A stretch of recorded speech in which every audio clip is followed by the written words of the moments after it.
Assalamualaikum warahmatullahi wabarakatuh.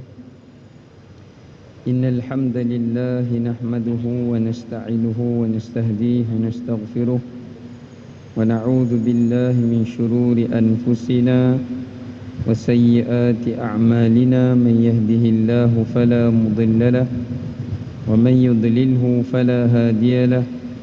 Asyhadu an la ilaha illallah wahdahu la syarika lahu wa asyhadu anna Muhammadan abduhu wa rasuluh. Allahumma salli wa sallim wa barik ala nabiyyina Muhammad wa ala alihi wa ashabihi ajma'in. Qala rabbi shrah li sadri wa yassir li amri wahlul 'uqdatam min lisani yafqahu qawli. Rabbi zidna ilma warzuqna fahma. Amma ba'd. Alhamdulillah, kita rafakkan kesyukuran kepada Allah Ta'ala di atas segala rahmat dan kurniaannya. Pada malam yang mulia ini kita masih lagi diberikan kesihatan dan keafiatan oleh Allah Ta'ala untuk dapat sama-sama kita menunaikan salat fardu maghrib. Seterusnya kita diberikan peluang pada malam ini untuk kita menyambung semula pengajian kuliah kita bagi pengajian kitab Riyadhus Salihin. Dan insya-Allah kita akan sambung pada muka surat 617 pada hadis yang pertama di dalam bab ini insya-Allah. Baik, wa an Ibni Abbasin radhiyallahu anhuma anna Rasulullah sallallahu alaihi wasallam qala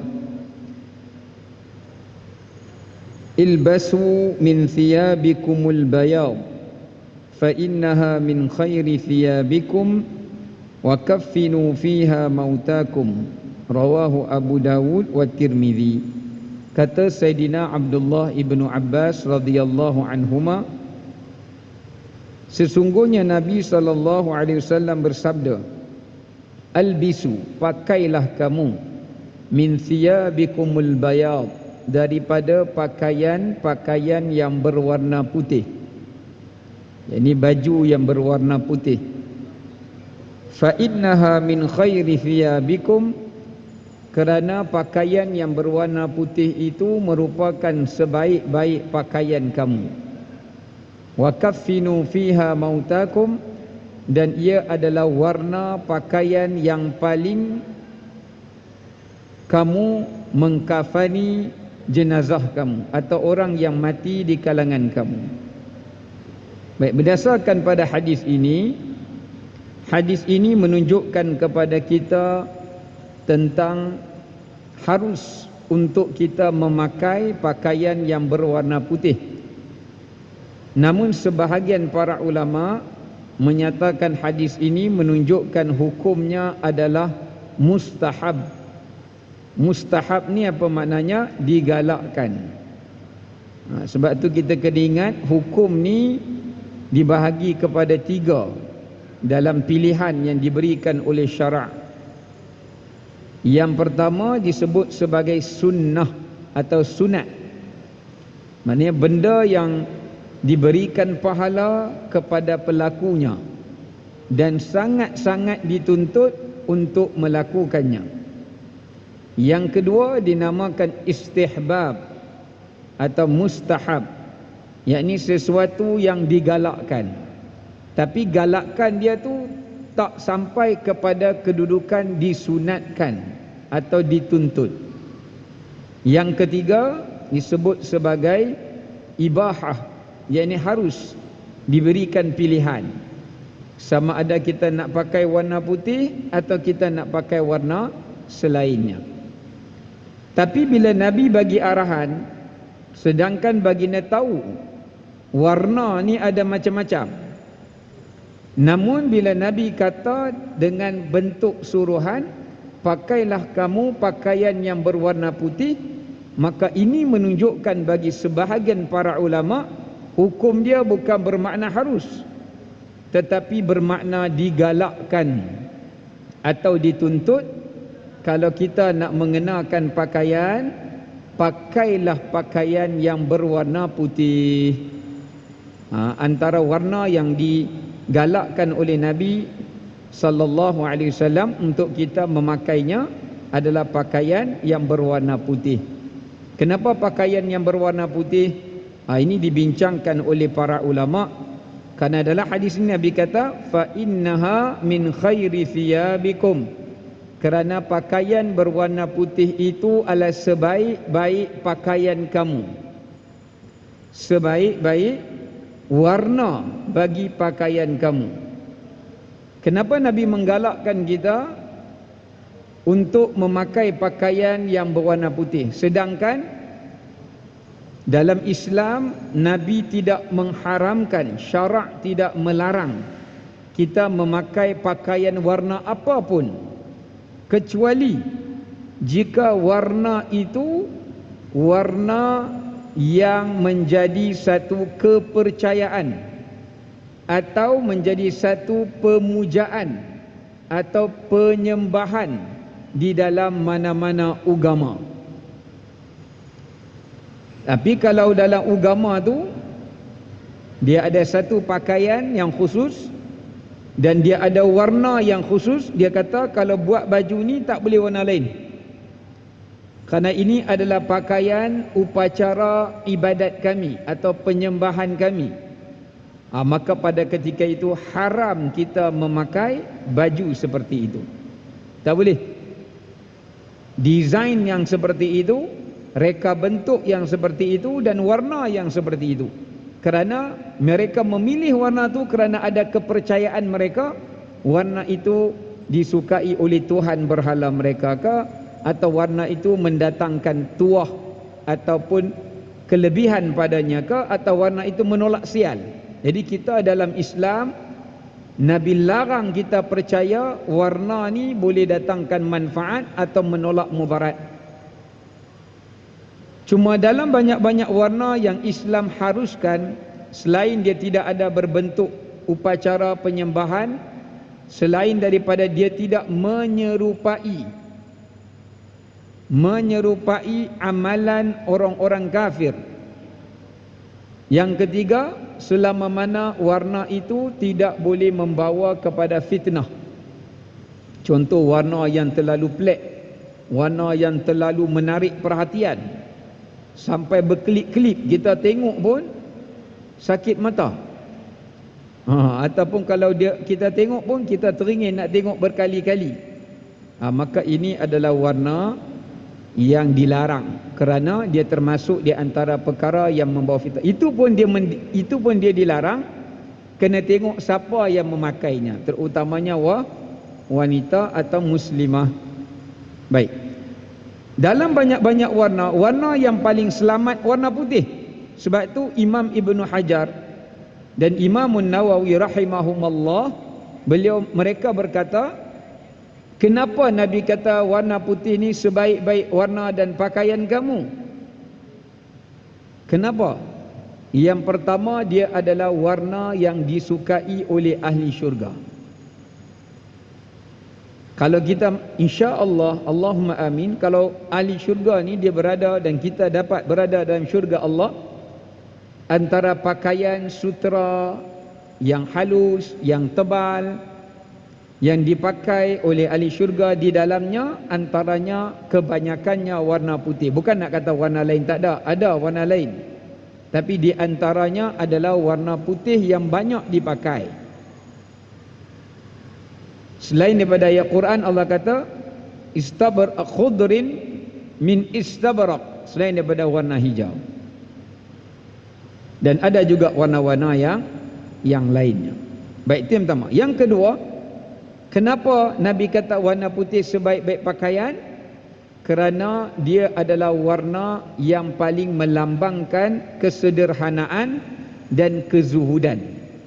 Sebab warna putih ni dia tak terlalu berlebih-lebihan lah.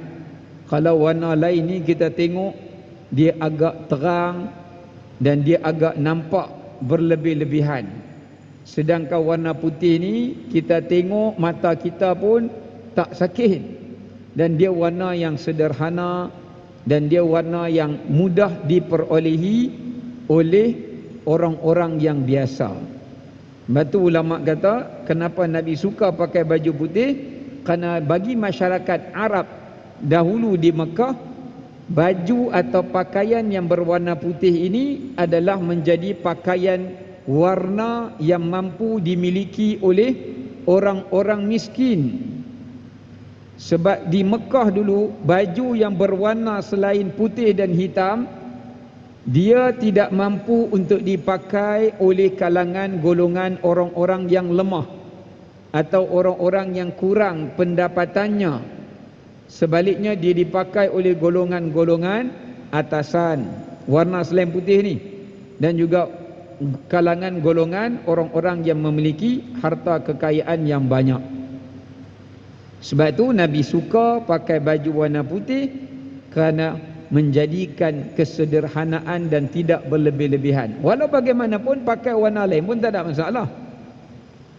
Selama mana dia pakai itu bukan dia nak menunjuk, bukan dia nak rasa diri dia lebih baik pada orang lain.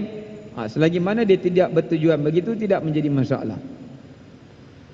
Kerana ada juga hadis yang menceritakan isteri Nabi Aisyah pernah pakai baju warna merah. Bahkan Ummu Salamah dalam satu riwayat, Aisyah kata para isteri Nabi pernah pakai baju yang berwarna bercampur. Maknanya warna yang bercampur-campur. Mana ada warna ni sikit, ada warna lain sikit, mana bercampur. Yang ketiga, kenapa digalakkan memakai baju putih? Kerana ia melambangkan kesucian dan kebersihan. Agak-agak kita lah antara baju warna putih dengan baju warna lain, mana senang jaga? Baju gelap lah senang jaga. Kalau kotor orang tak nampak, kalau beberapa hari tak basuh pun tak nampak. Tapi kalau baju warna putih, kita pakai lama sikit nampak kuning, orang dah tahu dah ni beberapa hari dah pakai ni, tak tukar baju lagi ni. Kalau nampak sedikit kotoran, dengan putih keseluruhannya ada satu tumpukan hitam pun orang boleh nampak. Jadi Nabi galakkan kita pakai baju putih kerana Nabi nak mendidik umat Islam supaya bukan sekadar berpakaian pakaian takwa, bukan sekadar menutup aurat, tapi Islam mesti menjaga kebersihan. Islam menyuruh kita menjaga kebersihan. Kerana Nabi sebut at-tuhur syatrul iman. Menjaga kebersihan itu separuh daripada tanda keimanan. Maka ini menunjukkan pada kita kenapa Nabi menyuruh kita mengenakan pakaian putih. Sebab tu kalau nak mai semayang, kalau di segi afdalnya warna putih, sebab kita nak tengok jika ada kesan najis, jika ada kesan kotoran. Jadi bila kita bawa dalam salat, maka kita boleh bertambah yakin dengan kebersihan pakaian. Kerana salah satu syarat sah penerimaan salat adalah bersihnya dan sucinya. Bukan bersih saja, sucinya pakaian itu daripada najis dan kotoran. Kerana kata Allah, wa thiyabaka tatahir, dan pakaian kamu hendaklah kamu sucikannya. Ya, pakaian kamu hendaklah kamu mensucikannya. Ya. Baik. Yang seterusnya, kerana warna putih itu melambangkan fitrah.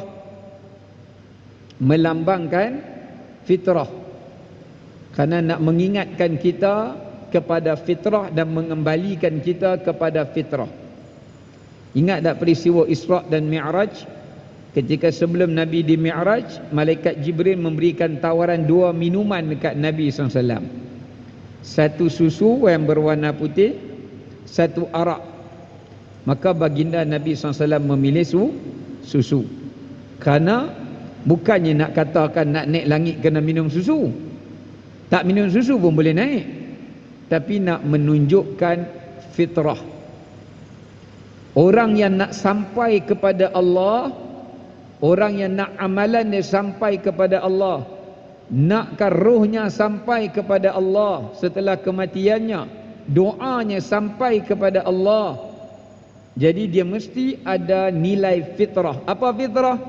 Fitrah tu maknanya kembali kepada Allah. Fitrah tu maknanya kembali kepada Allah Ta'ala. Bila kita taubat, maknanya itu fitrah. Kerana sifat manusia, dia sentiasa ingin kembali kepada Tuhannya. Ketika dia senang, dia nak kembali dengan bersyukur pada Tuhannya. Ketika dia susah, lagilah dia nak kembali meminta pertolongan pada Tuhannya. Maka itu fitrah. Yang terakhir, ia melambangkan ikhlas. Kerana ikhlas diambil daripada perkataan khalas, maknanya bersih. Jadi pakaian yang berwarna putih ni, kalau kita bawa mai masjid, kita pakai dalam salat, lebih mengikhlaskan hati kita untuk ibadah. Tapi kalau kita mai masjid, bukanlah salah, yang penting niat kita tu. Baju macam-macam warna, cantik, belah sini warna lain, hak sini warna lain, ni orang tengok, hai. Satu, orang tengok, orang tengah semayang, orang duk perhati kita, menyebabkan semayang orang lain tak khusyuk. Cantik baju dia ni, ingat lepas semayang nak tanya beli kat mana? Ya, beli kat mana? Cantik. Sebab dia menarik perhatian orang lain ketika mereka sedang beribadah. Yang kedua, orang yang pakai itu sendiri, saya masuk, semua banyak mata duk perhati ni, mesti ada yang berkenan dengan baju ni lah. Takkan berkenan kat saya kot, saya 60 lebih lah. Contohlah kan. Kalau ada yang berkenan juga, rezeki lah tu. Ya? Jadi nak ceritakan, maknanya menggambarkan kepada kita bahawasanya itu adalah isyarat kepada nilai keikhlasan. Sebab itulah bila kita ihram, Nabi suruh kita ihram warna putih. Tapi kalau kita pakai warna lain ketika ihram, boleh tak? Boleh, tak ada masalah. Aisyah pernah dia kata kat Nabi, ya Rasulullah, aku tak ada kain untuk dia pakai selain daripada warna putih, tak ada warna putih, boleh tak selain warna putih? Nabi kata pakai. Nak menunjukkan boleh, tapi yang afdalnya warna putih, ya.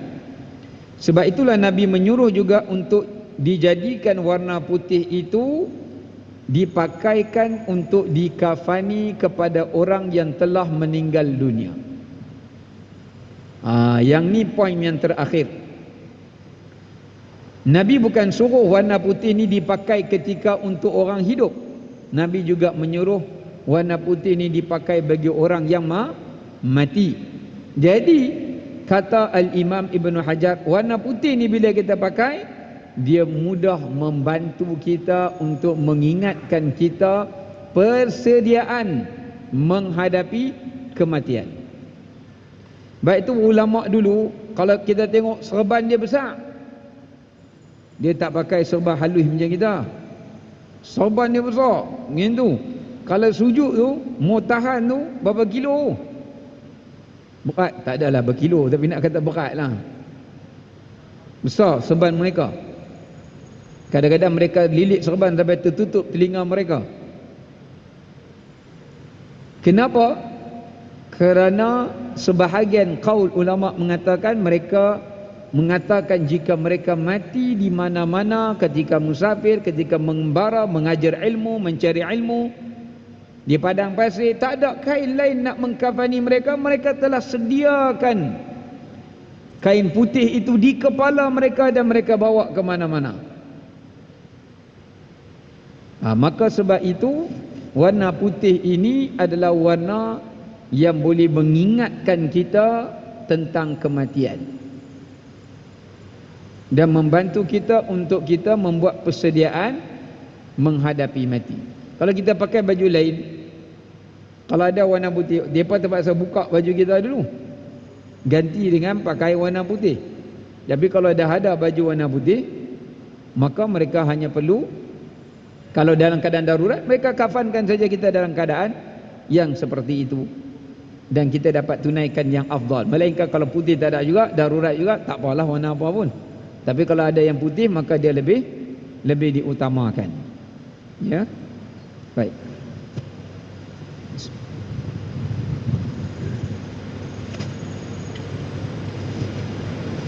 Kemudian tuan-tuan dirahmati oleh Allah Subhanahu Wa Taala,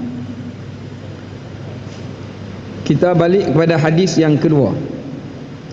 Wa an Samurah radhiyallahu an qala Rasulullah sallallahu alaihi wasallam albisu albayad fa innaha athhar wa atyab wa kaffinu fiha mautakum. Kata Nabi sallallahu alaihi wasallam, pakailah kamu pakaian putih, kata Nabi. Pakailah kamu pakaian putih kerana lebih suci, nampak, lebih bersih. Wa atyab, dan lebih baik. Apa makna atyab? Lebih baik tu makna katanya adalah lebih elok untuk memelihara, lebih elok untuk memelihara kamu daripada perbuatan riak, daripada perbuatan riak, menyelamatkan kamu daripada kita rasa bermegah ataupun riak dengan pakaian yang kita pakai. Dan kafanlah kamu akan orang yang telah mati dengan warna putih. Ini pun kita dah bahaskan. Kemudian kita tengok pada hadis yang ketiga.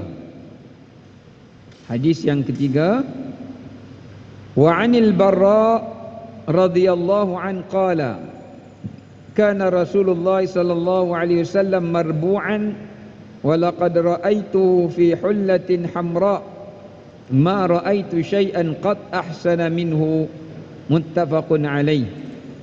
Daripada Bara ibn Azib radhiyallahu anhu, dia mengatakan adapun Nabi sallallahu alaihi wasallam itu perawakan tubuh baginda marbu'. Marbu' ni tidak terlalu tinggi dan tidak terlalu rendah. Cuma makna marbu'. Maksudnya Nabi SAW tidak terlalu tinggi lampai dan bagi dia juga tidak terlalu rendah.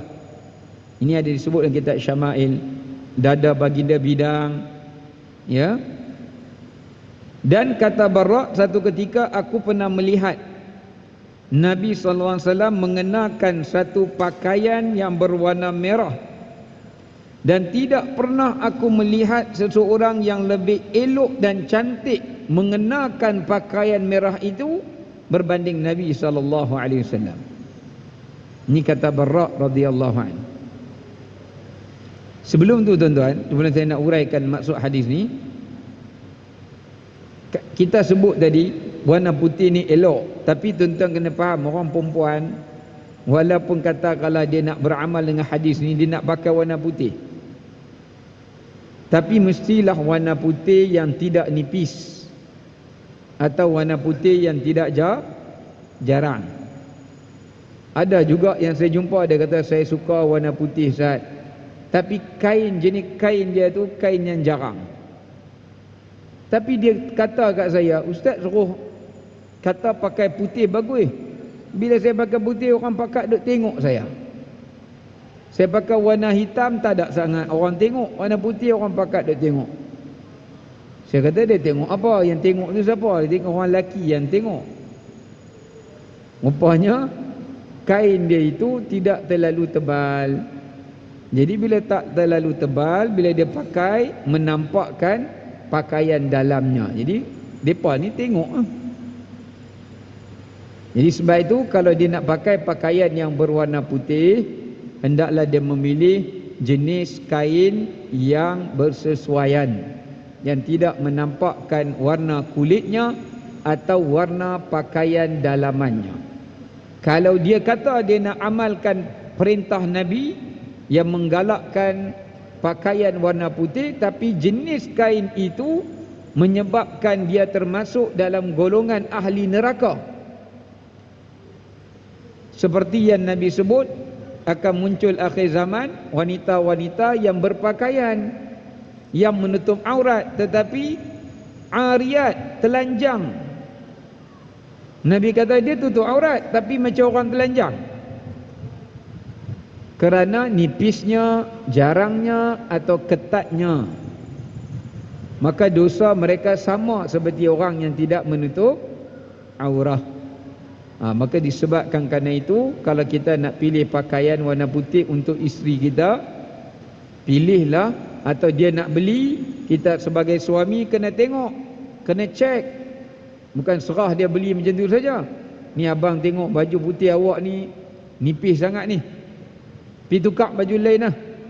Beritahu kat salesman tu, ambil tukar yang warna lain, ataupun warna putih tapi jenis kain yang lain. Tak apa, kita bayar lebih, tak apa.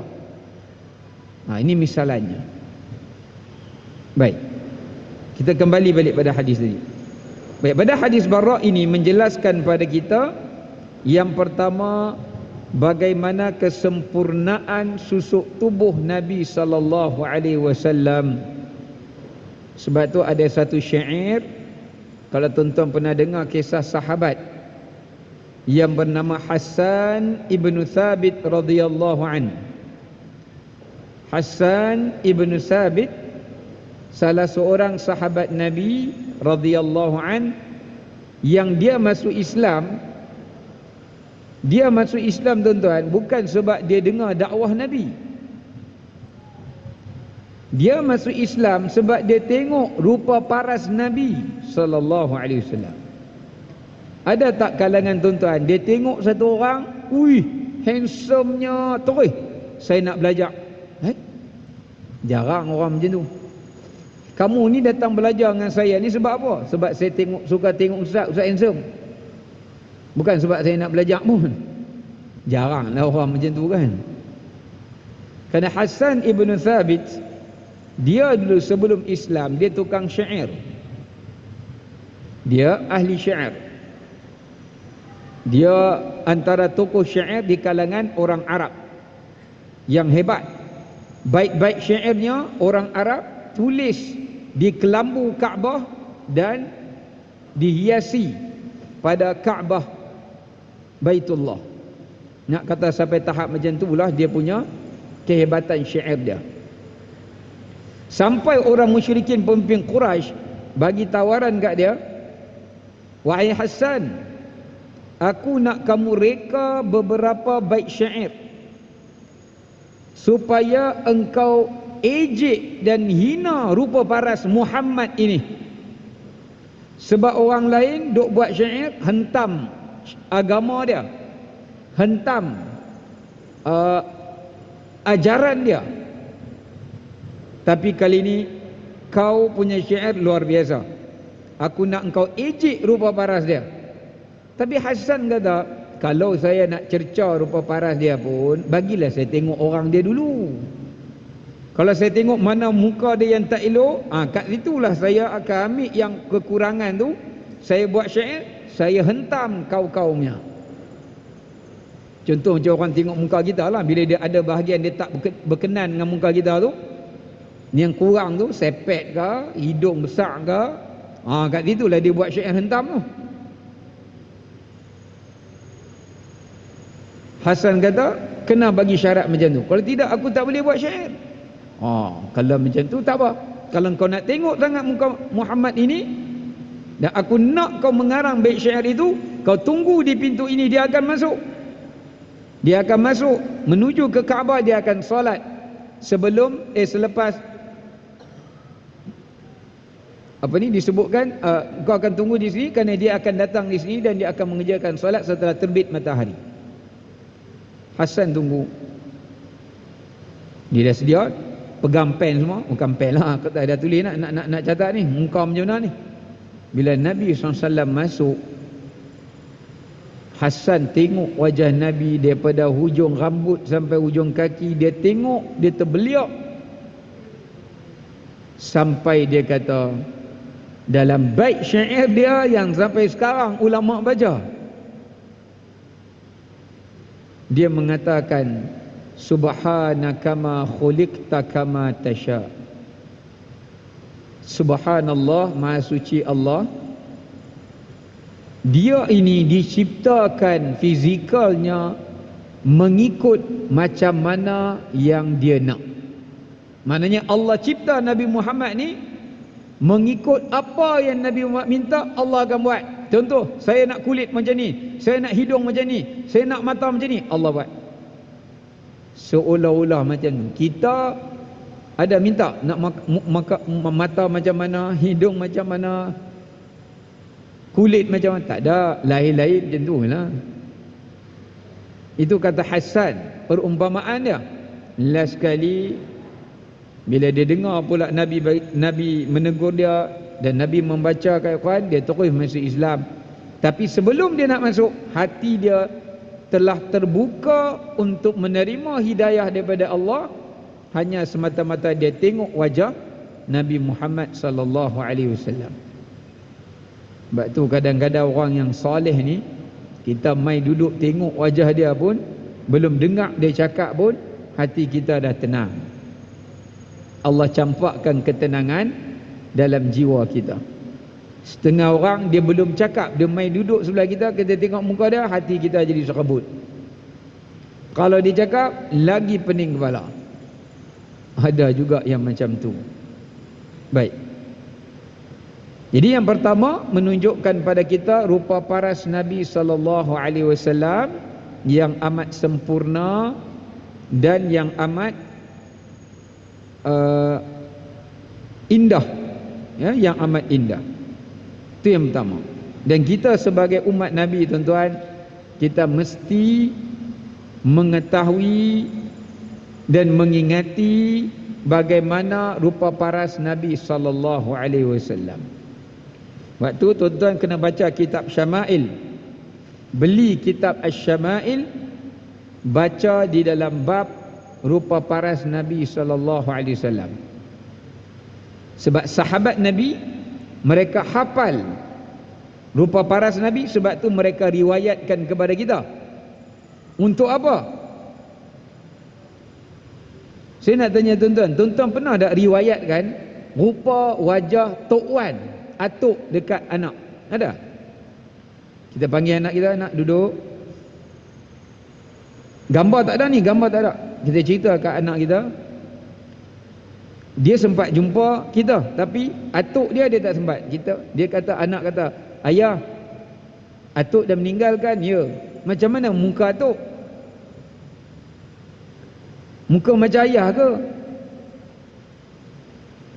Kalau kita tak sayang ayah kita, kita tak boleh riwayat rupa dia. Ayah pun tak ingat lah. Tapi bila kita sayang, kita kata, ingat, kening dia macam ni, mata dia macam ni, hidung dia macam ni, tinggi dia lebih kurang macam ni, susuk tubuh dia macam mana. Kita akan riwayatkan, kita akan cerita dekat anak kita. Tujuan dia apa? Walaupun anak kita tak jumpa atuk kita, tapi sekurang-kurangnya dia dapat bayangkan iras-iras wajah datuk dia. Macam itulah perlunya kita mengingati macam mana rupa paras Nabi SAW, kerana bila kita balik di hari kiamat, tuan-tuan, kita tak pernah jumpa Nabi SAW. Nabi kenal kita melalui kesan wudu. Kita kenal Nabi melalui apa? Dalam hadis, sahabat tanya Nabi, ya Rasulullah, apakah engkau mengenali umatmu? Nabi kata, ya, aku kenal. Tapi tanda tu Nabi je nampak, kita tak nampak. Nabi tengok umat dia, tengok umat lain, Nabi kenal, ni umatku. Sebab Allah bagi Nabi nampak pada umatnya keluarnya cahaya. Tu pada pandangan Nabi, bukan pada pandangan kita. Tapi saya nak tanya, tuan-tuan kenal Nabi macam mana? Apakah Nabi pun bercahaya kena kesal wudu? Tak. Macam mana nak beza Nabi Nuh, Nabi Musa? Sebab Nabi duduk di tempat yang sama. Macam mana nak beza Nabi Adam, Nabi Isa? Kita tak pernah tengok. Maka disebabkan kerana itulah, kata para ulama, bila sahabat menukilkan tentang rupa paras Nabi SAW, maknanya bukan sekadar diriwayatkan, tapi nak suruh kita kenal, supaya bila kita balik ke akhirat, kita belajar, oh macam ni, ingat dah kening lagu ni, hidung lagu ni, badan macam ni, kita akan tahu itu adalah baginda Nabi Muhammad sallallahu alaihi wasallam. Dan yang keduanya, hadis ini juga menunjukkan kepada kita keharusan untuk kita mengenakan pakaian yang berwarna merah. Harus kita mengenakan pakaian warna merah. Sebab Nabi tak kata pakailah warna merah, Nabi tak kata macam tu. Tapi Nabi pernah memakainya untuk menunjukkan ia satu pilihan. Kalau kita nak pakai pun boleh, kita tak nak pakai pun boleh. Tetapi sahabat kata Nabi SAW ni pakai warna apa pun cantik. Pakai warna apa pun cantik. Apatah lagi warna merah yang dipakai pada tubuh Nabi yang putih kemerah-merahan, maka dia menambahkan lagi keindahan wajah Nabi SAW. Tapi tuan-tuan, warna merah ni ada juga hadis yang lain yang Nabi larang kita memakai warna merah. Kerana di zaman Nabi itu para wanita mereka mengenakan pakaian warna merah. Tapi kalau kita tengok hadis ni, Nabi sendiri pernah pakai warna merah, yang mana dihadiahkan kepada Nabi oleh pembesar raja. Setengah riwayat kata, seingat saya, yang bagi hullah. Hullah ni macam kain sarung yang berwarna merah, macam jubah yang besar, kepada Nabi ini adalah Najashi atau Ashamah. Dia yang hadiah kat Nabi SAW pakaian yang berwarna merah ni, lalu Nabi pakai. Nabi pakai. Dan ini menunjukkan kepada kita, bila Nabi pakai, walaupun ada hadis Nabi melarang, maknanya apa? Maknanya ada ulama kata makruh, tapi ada ulama kata kalau makruh takkan Nabi pakai. So maksud dia apa dia kat sini? Maksudnya Nabi larang memakai warna merah itu kerana pada awalnya warna merah itu menjadi pakaian warna khusus kepada kaum wanita. Tetapi bila ramai orang-orang Najasyi yang masuk Islam datang ke Madinah, kebanyakan mereka ni adat mereka dah biasa pakai warna merah. Jadi Nabi tengok, oh maknanya pakaian warna merah ini juga dipakai dalam budaya lain, yang diterima dalam budaya lain. Warna merah itu dipakai oleh golongan lelaki. Jadi bila warna tu dah jadi warna yang bukan khusus kepada kaum wanita, maka Nabi SAW membenarkannya. Contoh macam zaman kita lah, katakanlah orang tu pakai warna purple. Warna purple ni laki pun pakai, perempuan pun pakai, jadi tak ada masalah kita pakai. Tapi warna pink, pink saya tak pastilah. Kalau warna pink ni dah diterima oleh adat, lelaki pun pakai, perempuan pun pakai, maknanya pink pun kita boleh pakai. Tapi kalau adat di tempat itu, satu warna tu kita tengok perempuan je pakai, laki kalau pakai dia dituduh sebagai pondan. Contohlah, ketika itu warna tersebut diharamkan bagi kita untuk memakainya. Masuklah. Oh, tak usah.